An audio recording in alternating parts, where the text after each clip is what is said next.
নমস্কার, সবাই কেমন আছেন? আশা করি সবাই খুব ভালো আছেন, আমিও খুব ভালো আছি। তো চলুন প্রতিদিনের মতো আজকের ব্লগটা এখন থেকে শুরু করি। আজকে শুক্রবার আর আজকে 1 তারিখ, আর আজকে থেকে আরবির পরীক্ষা শুরু। তো আজকে একটু তাড়াতাড়ি ঘুম থেকে উঠে পড়েছিলাম, কিন্তু এতটাই ব্যস্ত হয়ে পড়েছিলাম, এখনও দেখুন কত বাসনপত্র রয়েছে আমার।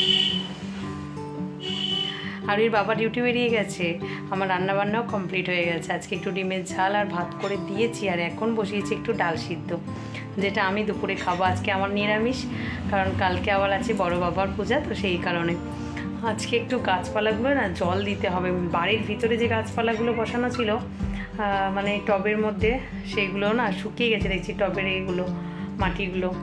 তো ওইগুলোতে একটু খোল সার দেবো, তবে কখন কি করবো আমি বুঝতে পারছি না, কারণ আবার এদিকে ওকে নিয়ে পরীক্ষা দিতে বেরোতে হবে। তো যেহেতু সময়টা সেই দুপুরবেলা, তাই আমাকেই যেতে হবে। তবে যাই, ওর বন্ধুদের সাথে যেমন ওর দেখা হবে, আমার বন্ধুদের সাথেও আমার দেখা হবে অনেক দিন পর। সবার একটু খোঁজ খবর নেওয়া যাবে। তবে আগে থেকেই সবাই ফোন করে রেখে দিয়েছি যে সবাই আসবি তো। চলুন, সেই ছোট্টবেলার কথা মনে পড়ে যায়। আমি একটু প্যাকেটের কাজে বসি, কারণ সারাদিন তো আর সময় পাবো না, আর ভালোও লাগবে না আসার পরে। একেবারে ভাবছি স্নানের টাইমে উঠে বাসন কটা মাজবো, তারপরে একটু আলু ভাজবো, স্নান টান সেরে পুজো সেরে আর বেরিয়ে যাবো। অবশ্যই খাওয়া দাওয়া করবো। পাখিটা আবার কুই কুই করছে, আমি যেই সারা করছি এদিকে, মানে কথা বলছি, দেখুন একবার। কি মা?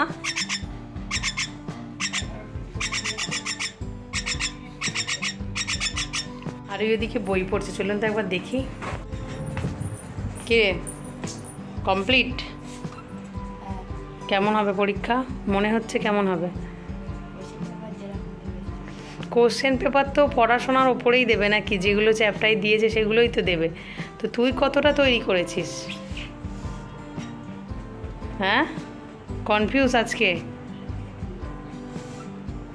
চলো আর একবার রিভাইজ দিয়ে নাও, এখনও হাতে অনেকটা সময় আছে, একটু বানান সহ রিভাইজ দিয়ে নাও। চলো। তবে আর একটা যেটা সব থেকে ভালো জিনিস, আজকে কিন্তু বৃষ্টি হচ্ছে না, বেশ রোদ্দুর রোদ্দুর চকসা করেছে অনেক দিন পর। তাই জামা কাপড়গুলো যেগুলো ভিজেছিল কালকের কাচাকুচি, মানে বাড়ির ঘরের ভিতরে ছিল আর কি বারান্দায়, সেগুলো সকাল বেলায় আমি মেলে দিয়েছি। চলুন আমি এবারে কাজে বসি। এখন বাজে 11টা, আর আমি উঠে পড়েছি কাজ থেকে। তো উঠেই যেটা আগে ফার্স্ট করেছি, একটু আলু ভাজতে বসিয়ে দিয়েছি, আর একদিকে একটু গরম জল বসিয়েছি, আর তাতে একটু নিম পাতা দিলাম। জানেন, এই নিম পাতাটা কিন্তু আমাদের গাছের একটা ছোট্ট মতো গাছ হয়েছে, প্রায় ধরুন ওই হাঁটু অবধি। তো তার পাতাগুলো একদম নরম, তার থেকেই একটা নিয়ে এলাম আর কি। এই দেখুন, আজকে একটু গরম জল করেছি, তার মধ্যে নিম পাতা দিয়েছি আর একটু হলুদ দিয়েছি। আর এই কাপড়টা এই জলের মধ্যে দিয়ে গরম গরম আছে, আর হালকাই গরম। এই দেখুন আমি হাত দিতে পারছি, আর এটা দেবো আমার পাখির পায়ে শেক। ও আজকের কিন্তু ও দুটো পায়ে ভালো করে মিলতে পারছে এবং সুন্দর হাঁটতেও পারছে, কিন্তু দেখছি তবু বাঁ পাটা একটু ফুলেছে। যেই পাটা মানে একদমই চলতো না, সেই পাটা একটু ফুলেছে, তাই ওই পাটার মধ্যে আমি একটু শেক করছি, যাতে ও আরেকটু তাড়াতাড়ি সুস্থ হয়ে যায়। এই দেখুন সামনে থেকে পায়ের ফোলাটা, মানে ঠিক পা ফোলা নয়, একটা আঙুলের গাঁটটা ফোলা। তবে এটা আগে তো মুড়ে থাকতো এই পাটা, আমার মনে হয় তারই আঘাত। তো চলুন, অনেকটা সময় পেরিয়ে আসলাম। এখন সন্ধ্যা প্রায় 7:30টার মতো। আমি এখন খাবার বসিয়েছি, কারণ একটু যাব মার্কেটে, আর এর বাবা ফিরলেই আমরা বেরিয়ে যাব। তাই আজকে একটু সন্ধ্যাবেলা টিফিন আর করিনি, একদম রাতের খাবারে চলে যাব। আজকে একটু পেঁপে আলু দিয়ে ডালনা বানাচ্ছি, তবে ছোলা দিলে খুবই সুন্দর হতো টেস্টটা, কিন্তু ছোলা ভিজোতে ভুলে গিয়েছিলাম। তবে এমনি কিন্তু ছোলার তরকারি আমার খেতে খুব একটা ভালো লাগে না, তবে ছোলা আলু মানে ভিজিয়ে সিদ্ধ করে যেটা একটু আলু ভাজা হয় না, শুকনো লঙ্কা দিয়ে ফোড়ন, ওটা বেশ সুন্দর লাগে। আর এমনি ছোলা ভিজো না, যে কোনো ধরুন ফুচকা বলুন, চানা বলুন, এগুলোতে তো সুন্দর লাগে, কিন্তু তরকারিতে আমার খুব একটা ছোলা ভালো লাগে না। আমি আজকাল মোচার ডালাতেও ছোলা দিই না। চলুন, হয়ে গেছে মোটামুটি তরকারিটা, এবার রুটিটা চটপট সেঁকে নিই। আর ওই বাবা থালা নিয়ে দাঁড়িয়ে আছে, গরম গরম রুটি দেবো আর খেয়ে নেবে। তবে আমি বললাম সন্ধ্যার খাবার কি এখন খাবো, আবার এই বেরাবো, আবার এসে কি খাবো, অত এটা ওটা না করার থেকে কখন ফিরবো, মানে অনেকটাই রাত হয়ে যাবে, হয়তো আসতে অনেক কিছু কেনাকাটার আছে আজকে। আর কী কেনাকাটা করতে যাব সেটা অবশ্যই আপনারা দেখতে পাবেন।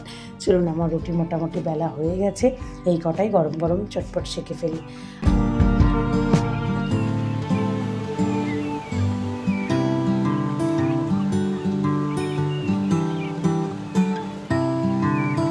রুটি শিখতে না আমার দারুণ লাগে, পরোটার থেকে সত্যি কথা বলতে রুটি করতে আমার এত ভালো লাগে। তবে হ্যাঁ, রুটিগুলো কিন্তু বেশ টোপর টোপরে ফুলতে হবে, তবেই না করতে ভালো লাগবে।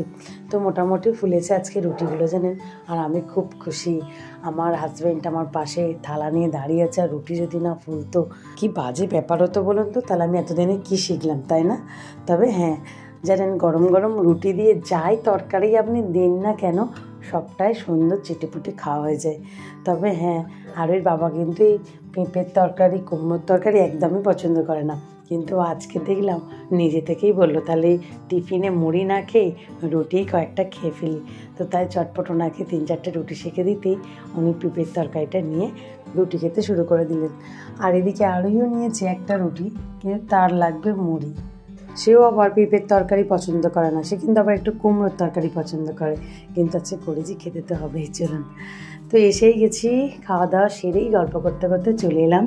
এই যে বুঝতেই পারছেন আমাদের জনপ্রিয় একটা জায়গা। তো দেখুন, মনে হচ্ছে যেন পুজোর মার্কেট লেগেই গেছে। তো প্রথমেই চলে এসেছি বাজার কলকাতা, এখান থেকে আর ওই বাবার কয়েকটা কেনাকাটা সারবো, তারপরে যাব কুমোরসজ্জার দোকান। এই দেখুন, কুমোরসজ্জার দোকানে নানান সতেরো জিনিস আজকে, মানে কি বলবো, বুঝতেই তো পারছেন কেন এই মাসে এত জিনিস।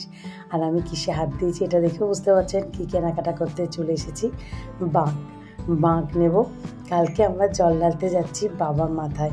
আর এই জিনিসপত্রগুলো হলো বাঁক সাজানোর জিনিসপত্র, মানে দারুণ একটা ব্যাপার। আর কত মানুষও দেখছি কি সুন্দর সুন্দরভাবে ফুলদানিগুলো কিনছে, ঘন্টা, এই দেখুন এগুলো হচ্ছে হরনিয়ার দড়ি, আর এই হচ্ছে বাঁক। এর মধ্যে থেকে একটা সুন্দর বাঁক শক্তপোক্ত থেকে আবির বাবা বেছে দিল। তবে এখন কটা বাজে জানেন, প্রায় রাত 10টা, দোকান পাশাটি সব বন্ধ, এই একটা দোকানই খোলা আছে। তো যাই হোক, সব রকমভাবে নিয়ে নিয়েছি, তারপর একটু ফুচকা খেয়ে বাড়ির রাস্তা ধরলাম। তো ফ্রেন্ডস, আজকে ভিডিওটা তাহলে এখানেই শেষ করছি। আগামীকাল একটি নতুন ব্লগে আবার দেখা হবে। সবাই সুস্থ থাকবেন, ভালো থাকবেন, সবাইকে ভালো রাখবেন। আর ব্লগটা কেমন লাগলো অবশ্যই কমেন্ট করে জানাবেন। আর ভিডিওটা ভালো লাগলে একটা লাইক, সাবস্ক্রাইব করে পাশে থাকবেন। চলুন, টাটা।